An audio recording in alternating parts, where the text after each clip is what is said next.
Six Nations is now 2 rounds in, and we have a lot to catch up on. Hughesy. Both of our predictions looking a little bit wayward now. After, I mean, there's still a game tonight.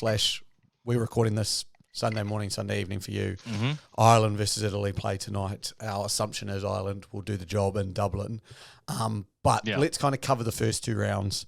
Look at kind of what we've seen. Obviously, I predicted Scotland to win. You predicted France to win. I believe, if I remember correctly. I believe so. I believe I said that. I think I said Ireland was going to have a bit of a hangover because they had a really great chance. They didn't quite make it. I thought France was going to come out with a bit more of a vengeance, and they didn't in round 1. Round 2, well, a different story. Yeah, round 1. Let's start with round 1. Ireland versus France was obviously the big matchup because a lot of people thought, as a lot of Northern Hemisphere people said, it was the final that we never got but deserved or some shit like that. And I was like, some pathetic crap like that. And I was like, we got the final we deserved. It was a cracky game. Ireland running away with it against France. And I think it's really interesting. This French team, after 2 rounds, has shown me that maybe I underrated what value Dupont had on this team. Do you know what I mean? They just haven't looked the same. They haven't looked nearly as attacking, nearly as special. Gregory Aldrit has quite clearly been the standout player for them, and then he left with what looked like to be a pretty bad injury. Look, they've still got their French flair. They managed to pull it off against Scotland in round 2, but they just haven't looked like the same team, the French, since the Pontless French, should I say.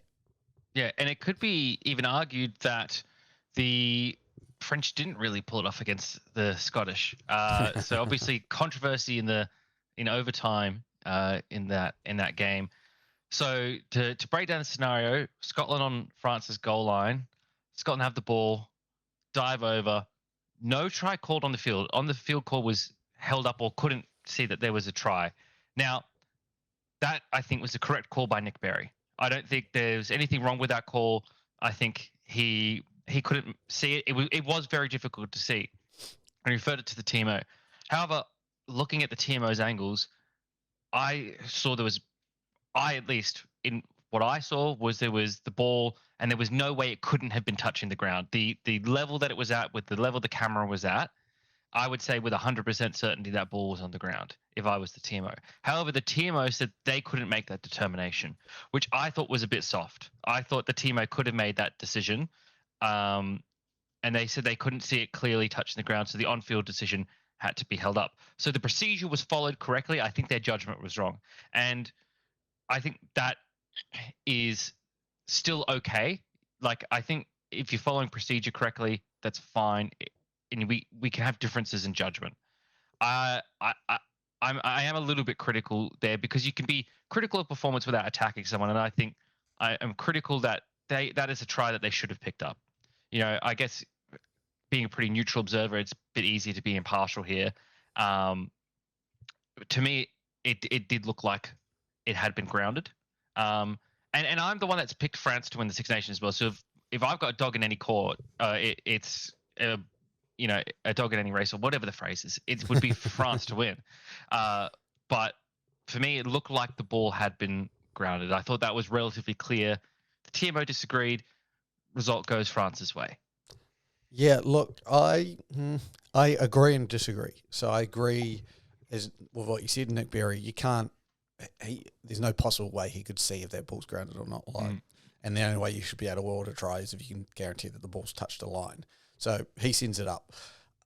I agree with your thought, hey, it's a judgment call, but I also think the TMO has made the right call because you cannot I don't think, as much as me and you probably are saying that we could 100%, I think it's a 99.9999% that it's touching the ground. There is that you can't see the line, you can't see the ball on the line, and you need definitive evidence to overturn it.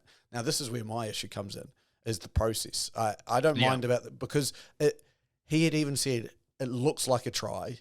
And I think he was fairly confident it was a try, but he has to overturn the decision, and that's where I don't like it. Why we Yeah. have to have if it looks like a try, it's probably a try. So why are we having to overturn a decision that, to me, like Nick Berry has made the right judgment call, but why can't you just send it up and tell me try, no try? Why, as soon as he's made his decision, does it? I hate that. It's send it up, try, no try. You tell me you've got all the camera angles. I think if that had happened, he goes, that's a try. And I think that's where, again, all of this controversy flows around, and we've discussed it with TMOs before, is World Rugby haven't put them in the right position. So yeah, look, that wasn't the only rule in that game that I think World Rugby probably needs to take a serious look at. I don't know if you, because you've just seen the highlights, obviously different time zones, a bit harder for you to watch, but I don't know if you witnessed the 5-minute kicking duel that came between Ramos and Finn Russell. No. Okay, so the rules are currently stated that if you kick a ball, you don't have to be put on side anymore if the attacking team starts running. So say I kick a ball to you, you're in your own 22, anyone between that isn't offside if you start running forward. I think they've got to go 5 metres or a couple of metres. So as soon as you start attacking them, they're now put on side. So what we had happening was Ramos kicking the ball, not chasing, Finn Russell catching the ball, not moving, and they would just stand there and look at each other. Finn Russell would take his time, sit there for about 10 seconds, then boot a ball back to Ramos, do the exact same thing.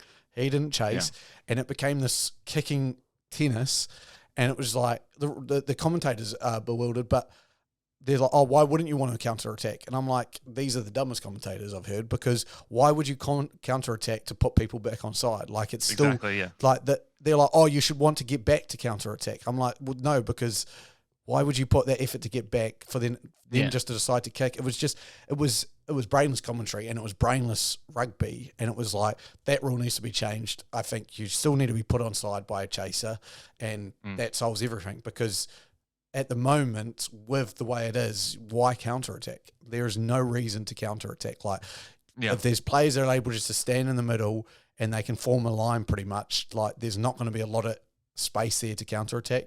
And it just made... The second half was one of the weirdest second halves of rugby you will ever watch in rugby. If you ever wanted to watch a second half of rugby like that, go and watch that. Northern Hemisphere rugby. But I think... I honestly believe, like, South Africa will be sitting there watching that. It's one of those things that Scotland were doing the right thing, taking the speed out of the game, taking the French out of the game. If they had been able to capitalise on their chances, they would have won that game. So, look, let's move on from Scotland, because they're currently 1-1. They are.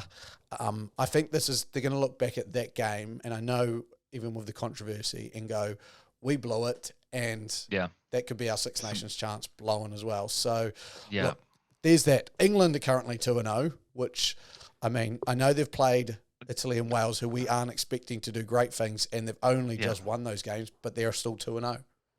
Look, I did say that if England could have a bit of a run this year, it seems like they've had a bit of buy-in to Borthwick's messaging. But another curious rule in this game, with the rule about rushing a kicker. So, and in fact, I had a bit of a deep dive into this one, actually, because I thought it was so interesting. So scenario is this: England were there to kick the goal after scoring a try. And the kicker, I forget who it was, he took a step to his left, and then the Welsh players immediately rushed up. But the England player, he stepped to his left and paused. The Welsh players were a bit confused, and the first one of them actually ran by the ball, but then the second one just said, we're in for a penny, in for a pound, hit the ball over. And the referee allowed it. It was completely legal, and it is completely legal. And the reason it's completely legal is because of New Zealand. So what the laws of rugby state that you can run at a kicker attempting a goal, except for a penalty, I believe, with as soon as the kicker makes a move to start his run up to the ball, to start his kick of the ball. New Zealand in 2020 or 2021 requested a clarification to the rule. I think it was 2020, requested a clarification to the rule where when does that movement towards the ball start? What if he takes another movement? What if he takes a step to the side or back and then pause it? Pretty much this exact scenario. And the laws were clarified that any movement counts as a start up to the run of the ball, because otherwise it puts undue pressure on the referee to determine when the kicker is going to start his run up to the ball, and it adds an element of judgment that doesn't need to be in the game. It adds complications to the game for fans, referees, players, commentators, etc. So the Welsh did exactly the right thing, and the English player, well, he'll learn for next time that any movement when you're in that position counts as your run up. And I mean, it ended up not costing them the game, but it very well could have with how tight this game was. Yeah, totally. George Ford, I think it was in England, now have I think so as well. a history with goal kicks. Owen Farrell clocked out and won at the World Cup, and now George Ford with this. So, yeah, look, funnily enough, it was a New Zealander refereeing. So if anyone was going to get it right, it was the ones that have probably... That's exactly right. Yeah, probably been looking into it. But, yeah, England 2-0, Wales 0-2, but -3 points differential from those two games. I know, it's really, you got to feel sorry for the Welsh here, especially as someone of Welsh heritage like I am. That last, the desperate comeback that almost was against Scotland, and then to just fall short against the hated English. It's a rough old time for them, and it's not going to get any easier because they're up against Ireland this week coming. Then they face France, and then they get their reprieve in the last week against Italy. So they're going to go. They've got two arguably tougher opponents in the coming weeks. Well, you've got to give a lot of credit to Gats as well, because this is a Welsh team with a lot of no names, as disrespectful as that might be. A lot of no names in the world of rugby. There's no there's no Halfpenny, there's no Liam Williams anymore. And they've come out and they have performed at a level that we expect from a Gatland Wales, if you know what I mean. That is what we expect, to make it a tight tussle and with potential to go on and win these games. Yes, they've lost these two, but a pretty young squad, if I'm correct, is going to be a great learning curve. And if Gat stays there 100%. For another 2, 3, 4 years, I think this Welsh team, from where they were last year, they're moving in such a right direction. Absolutely. I think they're heading the right way at least. But yeah, so look, Ireland looking like the favourites now to take it out. Yeah. They win against Italy now. They'll be 2-0 with England. Obviously, the big win against France. Scotland losing to France kind of makes the path a bit easier for the Irish, as they will only need to now just take out the English and the Scottish, I know they host at home. I don't know if they play England away, but... The Ireland play England at Twickenham. So that one will be the big one for them. But again, England haven't shown me enough yet to say. No, exactly. Yeah, they're 2-0, but they should be 2-0. So they're meeting expectations at the moment.